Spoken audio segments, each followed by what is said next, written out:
भी एक रोजर नाम के लड़के की है जिसका पप्पू बहुत जोर मारने लगा था और कैसे मौका मिलते ही वो देखते ही देखते अपने घर की सारी औरतों को प्रेग्नेंट कर देता है। वो देखेंगे हम इस मूवी में, और इस मूवी का नाम है what every French woman want. Movie के स्टार्टिंग में हम 16 साल के रोजर नाम के लड़के को देखते हैं जो कि अपने स्कूल की छुट्टियों की वजह से अपने घर जा रहा होता है और उसके घर की एक मेड मिस लपिते उसको लेने के लिए आई होती है। घोड़ा गाड़ी की अनबैलेंस ग्रेविटी की वजह से मिस लपिते के दोनों चांद ऑर्बिट के बाहर निकलने लगते हैं, जिसे रोजर देखने लगता है और मिस लपिते भी उसे कुछ नहीं कहती। घर पहुंचते ही रोजर की माँ उसे कहती है कि तुम्हारे पैंट पर यह मेयोनीज कहाँ से लगी। यहाँ पर हमें पता चलता है कि जब रोजर मिस लपिते के दोनों चांद ताड़ रहा था तब उसके टेलीस्कोप ने पानी छोड़ दिया था। तभी उसकी मौसी मार्गरेटा कहती है कि ये सब इस उम्र में आम बात है और वो ये कहकर उसकी पैंट साफ करने लगती है। रोजर की एक छोटी बहन भी है जिसका नाम बर्था है। बर्था रोजर को लेकर जब जंगल में जाती है तब वहाँ मिस लपिते भी आ जाते हैं। मिस लपिते रोजर के सामने ही साइड में जाकर हल्की होने लगती है, जिसे देखकर रोजर की आंखें फटी की फटी रह जाती है। वहाँ घूमते हुए रोजर को किसी के गाने की आवाज आती है तो वो वहाँ पर जाता है तो देखता है कि उसी के घर की एक मेड उर्सिला किसी के साथ जंगल में मंगल कर रही होती है। ये सब देखकर वो वहाँ से तुरंत ही भागने लगता है क्योंकि उसे लगता है कि मैं कोई अलग दुनिया में आ गया हूँ। फिर नेक्स्ट सीन में हम रोजर के पूरे परिवार को एक साथ खाना खाते हुए देखते हैं, जहाँ पर हमें दिखाया जाता है कि रोजर की मॉम बहुत स्ट्रिक्ट है। फिर रात को जब रोजर अपने कमरे में सोने के लिए जाता है तभी उसे कुछ बर्तन खड़खड़ाने की आवाज आती है। वो बाहर जाकर देखता है तो उसे एक नौकरानी हाथ में प्लेट पकड़कर खड़ी हुई होती है और उसकी कोई पीछे से दबादब बजा रहा होता है। ये देखकर रोजर की फटकी चार हो जाती है और फिर वो सोने के लिए चला जाता है, लेकिन उसके बेड में उसकी बहन बर्था छुपी हुई थी। बर्था रोजर को बताती है कि मुझे मिस लपिते ने बताया कि हमारी मौसी मार्गरेटा अभी तक वर्जिन है। इस पर रोजर उससे पूछता है कि वो अभी तक वर्जिन क्यों है, तो बर्था बताती है कि उनको आदमियों से डर लगता है और इसीलिए उन्होंने अभी तक शादी नहीं की। तभी वहाँ पर नैनी केट आ जाती है। नैनी केट का काम बर्था का ख्याल रखना होता है। बर्था उसे देखकर 9-2-11 हो जाती है और बर्था के जाने के बाद नैनी केट रोजर की चद्दर हटाती है। तभी रोजर डर जाता है क्योंकि रोजर का पप्पू खड़ा हो चुका था। रोजर का खड़ा देखकर केट भी थोड़ा बहुत मजा ले लेती है। नेक्स्ट डे बर्था रोजर को लेकर एक नदी किनारे पर जाती है जहाँ पर उसके घर की सारी मेड नहाने के लिए आई होती है और वो आपस में अपने सीक्रेट शेयर कर रही होती है और बर्था और रोजर उनके सीक्रेट सुन रहे होते हैं। तभी वहाँ पर 3 नमूने आ जाते हैं और ये 3 नमूने भी रोजर के घर में ही काम कर रहे होते हैं। ये तीनों अपना पप्पू निकाल कर सुसु करने लगते हैं और अपना पप्पू उन नौकरानियों को दिखाने लगते हैं। तभी उर्सिला कहती है कि तुम शेर हो तो हम भी शवा शेर है और वो अपना पिछवाड़ा उनको दिखाने लगती है। रोजर और बर्था भी उसके पिछवाड़े के दर्शन पेड़ के पीछे से कर रहे होते हैं। फिर नेक्स्ट डे रोजर की बड़ी बहन उसके पापा के साथ अपने घर आती है और सब लोग उसका वेलकम करते हैं और पहले सबको मिलते हुए गले लगा रही होती है, लेकिन जब रोजर की बारी आती है तो उसे फोरहेड केस देकर चली जाती है। तो रोजर सोचता है मुझ में कांटे लगे थे क्या। बर्था रोजर को लेकर एक चर्च में जाती है जहाँ दोनों कन्फेशन बॉक्स के ऊपर छुप जाते हैं और उनकी मौसी मार्गरेटा भी वहाँ पर आई होती है जो पादरी से कन्फेस कर रही होती है कि जब से रोजर यहाँ पर आया है तब से हम दोनों रोज रात को मेरे सपने में कबड्डी खेलते हुए मुझे दिखाई देते हैं। ये सुन के रोजर बहुत खुश हो जाता है और बहुत ज्यादा एक्साइटेड भी हो जाता है, लेकिन वो वहाँ से नीचे गिर जाता है और रोजर को देखकर पादरी गुस्सा हो जाता है। पादरी रोजर की माँ को सब कुछ बता देता है। रोजर की माँ पादरी से पूछती है कि आप ही बताओ इस पर हमें क्या करना चाहिए। तो फिर पादरी उसको सजा देने की बात करता है और उसके पिछवाड़े पर कांटे वाली झाड़ियों से मार मार कर इसका पिछवाड़ा बिल्कुल लाल कर दो और इस काम को मार्गरेटा करेगी तो बहुत ज्यादा मजा आएगा। फिर रोजर की माँ कहती है कि मार्गरेटा अब तुम शुरू हो जाओ और इसके पिछवाड़े को लाल करके सुझा दो। पहले तो मार्गरेटा बिल्कुल नहीं मानती, लेकिन रोजर की माँ के फोर्स करने के बाद मान जाती है और फिर वो रोजर के पिछवाड़े को बिल्कुल बंदर के पिछवाड़े की तरह लाल करने में लग जाती है। फिर जब रात को रोजर सोने के लिए जाता है तभी उसको कुछ बर्तन खड़खड़ाने की आवाज आने लगती है। वो वहाँ जाकर देखता है तो उसके घर की एक मेड हेलेना अपनी ठुकाई करवा रही होती है, लेकिन उसे सिर्फ हेलेना ही दिखती है, उसके पीछे का बंदा कोई नहीं दिखता। इस नजारे का मजा सिर्फ अकेला रोजर ही नहीं उठा रहा था, मिस्टर फ्रैंक भी इस नजारे का भरपूर आनंद ले रहे थे। लेकिन तभी वहाँ उसकी मेड उर्सिला आ जाती है और वो कहती है कि तुमने बहुत मार खाया है, आओ तुम्हारे पिछवाड़े पर मैं मलहम लगा देती हूँ। इस बात पर रोजर कहता है कि नहीं, मेरा पिछवाड़ा बिल्कुल ठीक है और फिर वो उर्सिला से पूछता है कि अभी हेलेना को कोई पीछे से दबादब बजा रहा था, क्या तुम्हें पता है कि वो कौन है। वो रोजर को कहते है कि ये सब हम मेड्स का टॉप सीक्रेट है। तभी रोजर सोचता है कि इस शो को मैंने अकेले नहीं देखा है, मिस्टर फ्रैंक ने भी इसको देखा है। तो फिर वो मिस्टर फ्रैंक के कमरे में जाता है जहाँ पर मिस्टर फ्रैंक दूरबीन से 2 नंगे प्लैनेट्स को आपस में टकराते हुए देख रहे होते हैं और अपने पप्पू पे हाथ फिरा रहे होते हैं। रोजर को देखते ही मिस्टर फ्रैंक वहाँ से 9-2-11 हो जाते हैं। फिर रोजर जब उसके टेलीस्कोप में देखता है तो उसे पता चलता है कि मिस्टर फ्रैंक 2 नंगे प्लैनेट्स को आपस में कबड्डी खेलते हुए देख रहे थे और अपने अपने पप्पू को देखते हुए सहला रहे थे। अभी वहाँ रोजर को एक किताब मिलती है जिसमें कबड्डी खेलने की सारी क्रियाएं लिखी होती है, जिसे तो बड़ी शिद्दत के साथ वहाँ से पढ़ते हुए गुजरने लगता है। और जब वो अपने मोम के कमरे के पास से गुजरता है तभी उसे कबड्डी खेलने की आवाज सुनाई देती है। वो लॉक के होल से देख रहा होता है, तभी उसकी बहन का फियोन से रोनाल्ड उसे देख लेता है और वो रोजर को पीछे से धप्पा कर देता है। रोजर उससे कहता है कि प्लीज ये बात किसी को मत बताना, मैं आपके लिए सब कुछ करूंगा जो भी आप बोलेंगे। तो इस बात का फायदा उठाकर रोनाल्ड रोजर से अपनी गाड़ी साफ करवाता है। फिर रोजर घोड़े के अस्तबल में बैठकर कबड्डी खेलने की किताब पढ़ रहा होता है जो उसने चुराई थी। फिर वो अपने पप्पू को मसाज भी देने लगता है, लेकिन तभी वहाँ पर उसके ही घर का एक नौकर आ जाता है और वो हेलन को एक जगह पर आधा अंदर और आधा बाहर फंसा देता है। और फिर वो बाहर जाकर उसका तबला बजाता है, लेकिन तबला बजाते हुए हेलेना रोजर को मदद के लिए बुलाती है। जब रोजर मदद के लिए जाता है और उसे छुड़ाने ही वाला होता है तभी वो कहती है रुको जरा सब्र करो, पहले काम तो पूरा हो जाने दो। फिर रोजर बाहर का कामकाज देखने के लिए जाता है, लेकिन तब तक वो नौकर अपना सारा कामकाज पूरा कर चुका था। नेक्स्ट सीन में रोजर अपनी फैमिली के साथ बैठा होता है, जहाँ पर रोनाल्ड कहता है कि लो तुम मेरे जूते साफ कर दो, लेकिन रोजर काम करने के लिए बिल्कुल मना कर देता है। तभी रोनाल्ड अपनी औकात दिखाता है और उसकी माँ को सारी सच्चाई बता देता है। तो उसकी माँ कहती है कि मेरी बेटियां तो बहुत अच्छी है, लेकिन पता नहीं कहाँ से ये इमरान हाशमी ने जन्म ले लिया। फिर रोजर अपनी कबड्डी वाली किताब को अपनी बहन की किताब से बदल देता है और बाहर छुपकर वेट करने लगता है कि क्या वो अपनी किताब पढ़ती है। जब एलिस वो किताब पढ़ रही होती है तो वो ऐसा रिएक्ट करती है कि उसे धरती पर ही स्वर्ग मिल गया हो। फिर रोजर किचन में जाता है जहाँ पर उर्सिला होती है। उर्सिला को वो घोड़ी बनाने लगता है, लेकिन तभी वहाँ पर एक मोटी सी मेड आ जाती है और रोजर उसको देखकर छुप जाता है। रोजर बाहर जाकर अपने आप से बातें करने लगता है कि मेरी किस्मत में ही एल लगे पड़े हुए हैं, लेकिन फिर वो दिमाग लगाता है और फिर वो मिस लपेटे के पीछे जाता है।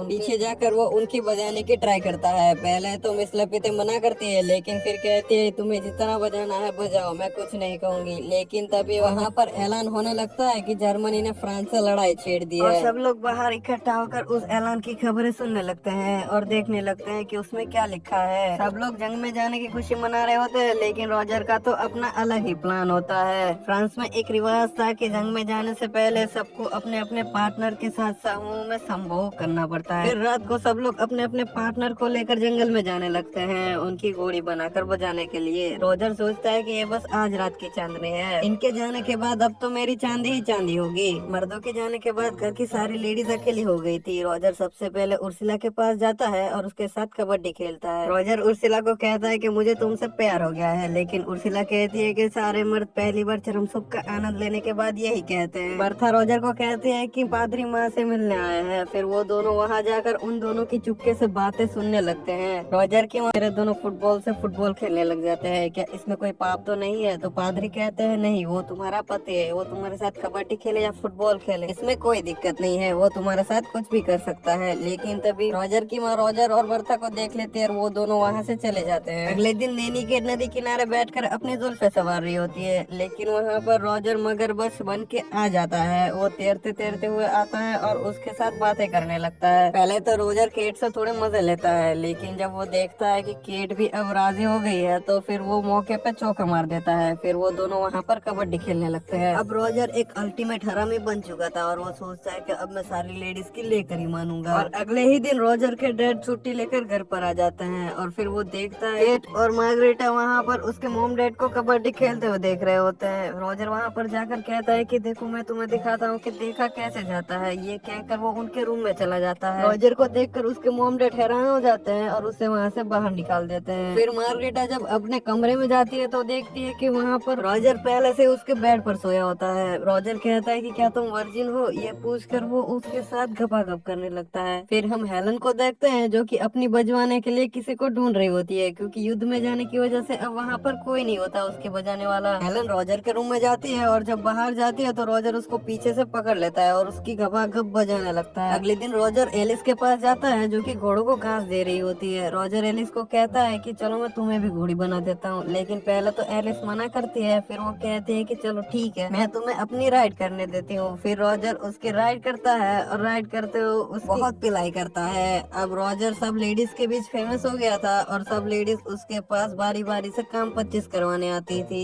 ये सिलसिला लगातार कुछ दिनों तक चलता रहा। फिर एक दिन रोजर की बहन एलिस उससे कहती है कि मैं प्रेग्नेंट हूँ और तभी रोनाल्ड भी वहाँ पर आ जाता है, क्योंकि अब युद्ध खत्म हो चुका था। फिर उर्सुला और मार्गरेटा भी कहती है कि हम दोनों भी प्रेग्नेंट है। ये सुनकर रोजर की फटके चार हो जाती है, क्योंकि अगर उसके मॉम डैड को ये पता चला तो वो उसको नंगा करके बहुत ज्यादा मारेंगे। रोजर मार्गरेटा से कहता है कि तुम एक रेड कलर की नेल पॉलिश लेकर आओ मेरे लिए, और फिर वो नेल पॉलिश अपनी बहन एलिस के बेड पर लगा देता है। और वो एलिस को कहता है कि तुम रोनाल्ड को इस बार कबड्डी खेलने के लिए मना लो, जिससे उसको लगेगा कि तुम अभी भी वर्जिन हो। और फिर वो अपनी मौसी मार्गरेटा को मिस्टर फ्रैंक के साथ शादी करने के लिए कहता है, क्योंकि मिस्टर फ्रैंक उसका बहुत ख्याल रखेंगे। फिर रोजर उर्सुला के पास जाता है और उसे शादी के लिए प्रपोज करता है, लेकिन उर्सुला मना कर देती है। वो कहती है कि मैं किसी और को पसंद करती हूँ। फिर उन तीनों लड़कियों की शादी हो जाती है और रोजर के कांड के बारे में किसी को कानो कान खबर नहीं होती। फिर वो रोजर उसी रात हेलन के साथ भी कबड्डी खेलता है। फिर सुबह हेलन उसे बताती है कि मैं भी प्रेग्नेंट हूँ, तो उस पर रोजर कहता है कि मैं तुम्हारे लिए भी एक अच्छा सा भोला भाला बकरा ढूंढ लाऊंगा। लेकिन हेलन उसको कहती है कि मैंने सबके साथ गपागप किया है, तो मैं ये इल्जाम किसी पर भी लगा सकती हूँ। अब यहाँ पर रोजर की छुट्टियाँ खत्म हो चुकी थी, तो फिर वो अपने पापा के साथ अपने स्कूल वापस चला जाता है और ये फिल्म यहीं पर खत्म हो जाती है। अगर मेरा एक्सप्लेनेशन अच्छा लगा हो तो प्लीज लाइक एंड सब्सक्राइब जरूर ठोक